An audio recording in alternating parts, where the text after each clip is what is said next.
Hello दोस्तों, welcome back to my channel. अगर आपने अभी तक मेरे चैनल को सब्सक्राइब नहीं किया है तो जल्दी से मेरे चैनल को सब्सक्राइब कर दें। एपिसोड 7 की शुरुआत में लिन यॉन कुछ सामान खरीदने के लिए सुपरमार्केट आई होती है। इसे एक बड़ा बैग चाहिए होता है जो कि ऊपर वाले शेल्फ पर रखा होता है। ये इसी को उतारने की कोशिश कर रही होती है लेकिन ये नीचे गिर जाती है। ये ट्रॉली में गिरती है तो इसकी ट्रॉली सामने रखी हुई कैंडी से जाकर टकरा जाती है। जब एम्प्लॉयज उसको निकालने की कोशिश कर रहे होते हैं तो गोयू यहाँ पर आकर कहता है कि इन कैंडीज को उठाने के लिए तुम लोग ये ट्रॉली इस्तेमाल कर सकते हो। गोयू लिन की ट्रॉली से निकलने में मदद करता है लेकिन देखता है कि लिन की पैंट्स फट गई हैं, तो ये जल्दी से लिन को अपनी जैकेट उतार कर देता है, जिसके लिए लिन गोयू को थैंक्स बोलती है। अब लिन सूचंग और सुचिंगली एक साथ मिशन पर आती हैं। लिन और सुचिंगली पीछे खड़ी देख रही होती हैं। सुचंग अब सुमियो बनकर तंगची से मिलने के लिए आती है। सुचंग तंगची से कहती है कि मैं तुम्हारे लिए गिफ्ट लेकर आई हूँ। तंगची कहता है कि कैसा गिफ्ट? सुचंग 5x लेकर आई होती है तो तंगची के देखकर बहुत हैरान होता है। कहता है कि क्या हम इस टाइम 5x करेंगे? तो सुचंग कहती है कि हाँ, अब ये दोनों जब 5x को चला लेते हैं तो सुचंग कहती है कि ये कितना सुंदर लग रहा है। तंगची कहता है कि क्या तुम्हें ये दिन में भी अच्छा लग रहा है? सुचंग कहती है कि हम मिलकर रात में 5x को इमेजिन करते हैं। सुचंग जो बोल रही होती तंगची से महसूस कर रहा होता है। सुचंग कहती है कि इमेजिन करो कि हम बोट में हैं और एक साथ हम बहुत ही सुंदर 5x देख रहे हैं। इमेजिन करते हुए तंगची को बहुत मजा आ रहा होता है। तंगची जब आंखें खोलता है तो इसे सुचंग के सर पर एक बग दिखाई देता है। ये देखकर तंगची बहुत डर रहा होता है। ये सुचंग पर से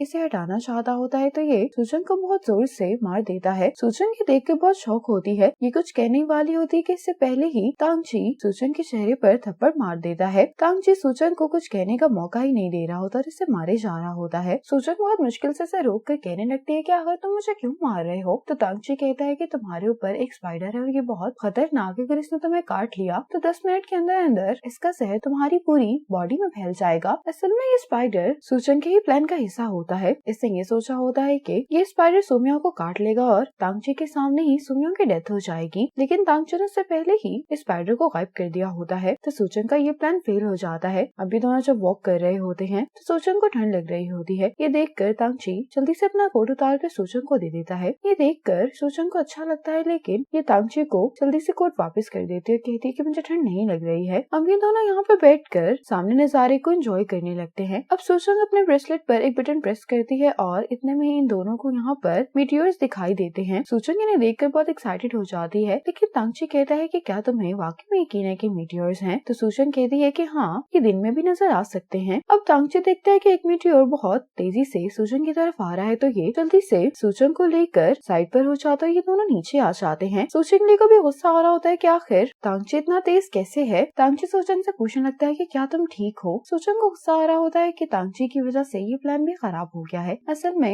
ये फायरवर्क्स सुचिंगली और लिन ने लॉन्च किए होते हैं। सुचंग मुझसे तंगची से पूछते कि तुम मुझे रोल करते हुए नीचे क्यों लेकर आए? तंगची कहता है कि मैं एक मीटियोर को तुम्हारी तरफ तेजी से आते हुए देख रहा था पर मुझे लगता है कि मुझे गलतफहमी हो गई थी। सुचंग मुझसे भी इसको कहने लगती है कि तुम्हें ऐसे नहीं करना चाहिए था। तंगची कहता है कि मैंने पढ़ा है कि कई बार मीटियोर्स की वजह से लोगों की डेथ हुई है। सुचंग मुझसे मैं कहने लगती है कि अगर तुमने थोड़ी कम किताबें पढ़ी होती तो तुम इस तरह की चीजों पर यकीन ना करते। तंगची कहता है कि तुम मुझे माफ कर दो, ये मेरी गलती है। सुचंग कहती है कि मैंने तुम्हें माफ कर दिया है। अब सुचंग फिर से यहाँ पर एंजॉय करने लगती। तंगची कहता है कि अंधेरा हो रहा है, हमें घर चलना चाहिए, लेकिन सुचंग कहती है कि मैं थोड़ी देर और यहाँ पर रुकना चाहती हूँ। अब यहाँ पर बारिश होने वाली होती है जिसको देखकर सुचंग को फिर से एक आइडिया आता है। ये तंगची से कहती है कि तुम मेरी फोटोज लो। तंगची सुचंग के जो फोटो खींचने लगता है तो सुचंग कहती है कि मुझे सारी सीनरी को कैप्चर करना है इसलिए तुम पीछे चले जाओ। अब दूर जाकर तंगची सुचंग की फोटोज लेने लगता है। अब सुचंग फोटो खिंचवाते हुए अपने ब्रेसलेट को प्रेस करती है। तंगची के देखकर हैरान हो रहा होता है कि सुचंग पर बिजली गिर गई है। तंगची जल्दी से भागते हुए इसके पास आता है। तंगची इसे ही देख रहा होता है कि इतने में ये खुद भी बेहोश होकर यहाँ गिर जाता है। सुचंग जब आंखें खोलती तो ये तंगची को बेहोश देखकर डर जाती है। साथ ही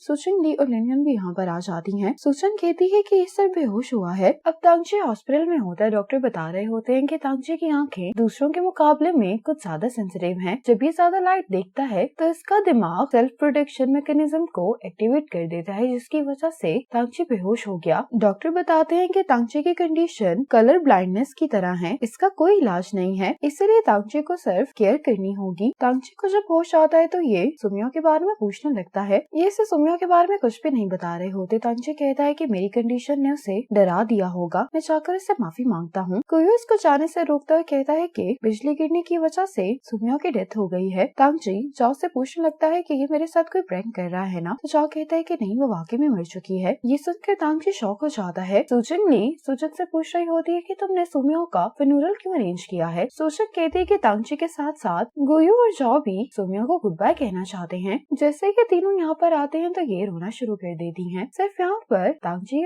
में रो रहा होता है। ये कहने लगता है कि बॉडी कहाँ पर है, मैं आखिरी बार सुमियो को देखना चाहता हूँ। ये सुनकर सूजन ली कहती है कि बॉडी की हालत काफी खराब थी, इसलिए हमने उसे पहले ही दफना दिया है। ये सुनकर तांगची कहता है कि सब मेरी गलती है, बादल गरज रहे थे, मुझे मालूम था कि यहाँ पर रुकना सेफ नहीं है, लेकिन फिर भी मैंने कुछ नहीं किया। मुझे सुमियो को पहले ही वहाँ से लेकर चले जाना चाहिए था। तांगची को यूँ रोता हुआ देखकर सूजन को बहुत बुरा लग रहा होता है। वापस घर आने के बाद लिनियन और सूजन ली बहुत खुश दिखाई दे रही होती हैं, लेकिन सूजन कहने लगती है कि तांगची की हालत बहुत खराब लग रही थी, शायद हमें ऐसा नहीं करना चाहिए था। लिनियन कहने लगती है कि सुमियो से मिले हुए से सिर्फ 1 महीना हुआ था, तो वो भला इतने से टाइम में उसे कितना ही पसंद कर सकता है। सूजन ली कहती है कि वैसे भी किसी को हमेशा प्यार करते रहना सिर्फ मूवीज में होता है। लिनियन कहती है कि हाँ, वो सही कह रही है, कुछ टाइम गुजरने के बाद तांगची बिल्कुल नॉर्मल हो जाएगा। दूसरी तरफ तांगची उसी रेस्टोरेंट में जाकर खाना खा रहा होता है जहाँ पर सुमियो से पहली बार लेकर आई थी। तांगची यहाँ पर बैठकर सुमियो के गम में ड्रिंक कर रहा होता है। दूसरी तरफ सूचंग लिनियन और सूचंग ली के साथ एंजॉय कर रही होती है। अगली सुबह ऑफिस में कोलीग्स ये बात कर रहे होते हैं कि तांगची ने लीव ली है। ये सुनकर ये सब काफी हैरान होते हैं क्योंकि तांगची कभी भी छुट्टी नहीं करता। सूचंग सोचने लगती है कि क्या तांगची ने सुमियो की वजह से लीव ली है। स्पाइसी खाना खाने और ज्यादा ड्रिंक करने की वजह से तांगची की तबीयत खराब होती है। डॉक्टर तांगची को उसकी आंखों के लिए कुछ मेडिसिन देते हैं, उसे कहते हैं कि तुम कोशिश करो कि कुछ दिन घर में ही रहो। अब सूचंग लिनियन से मिलने के लिए आती है तो उससे पूछती है कि तुम परेशान क्यों दिखाई दे रही हो। तो सूचंग कहती है कि तांगची छुट्टी पर है। लिनियन कहती है कि इस बात से तुम्हारा क्या लेना देना है। सूचंग कहती है कि गुयू ने मुझे बताया है कि सुमियो की वजह से उसकी हालत ठीक नहीं है। लिनियन कहती है कि तुम इतनी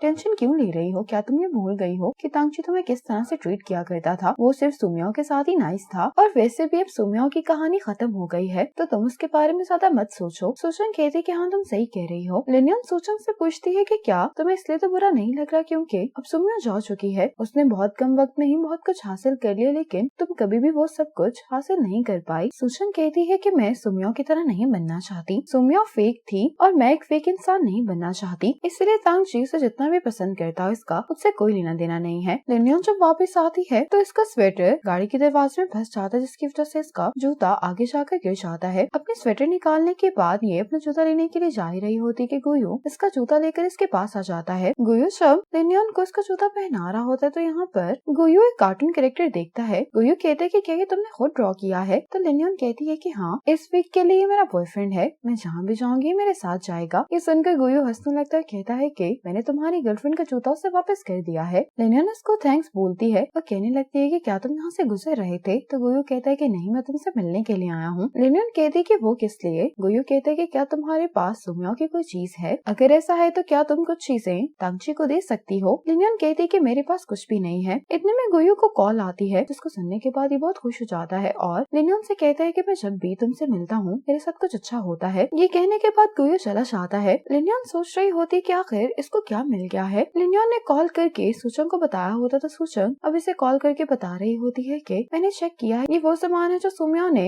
अपने पोस्टर शूट के लिए इस्तेमाल किया था। लिनियन कहती है कि वो सामान कहाँ पर है। सूचंग कहती है कि गुयू ने वो तांगची के घर पे भिजवा दिया है। लिनियन कहती है कि वो सामान तुमने इस्तेमाल किया था, इसलिए उन सब चीजों पर तुम्हारे फिंगरप्रिंट्स हैं। ये सुनकर सूचंग डर जाती है। लिनियन कहती है कि क्या तुम भूल गई हो कि तांगची क्या काम करता है। लिनियन कहती है कि तांगची के दोस्त भी लैब में काम करते हैं, एक ही फोन कॉल से उसको पता चल जाएगा। सूचंग कहती है कि मुझे कुछ याद आ गया है, अगर तांगची ने वो सब देख लिया तो उसे लैब की भी जरूरत नहीं रहेगी। इसी मोमेंट पर एपिसोड 7 खत्म हो जाती है।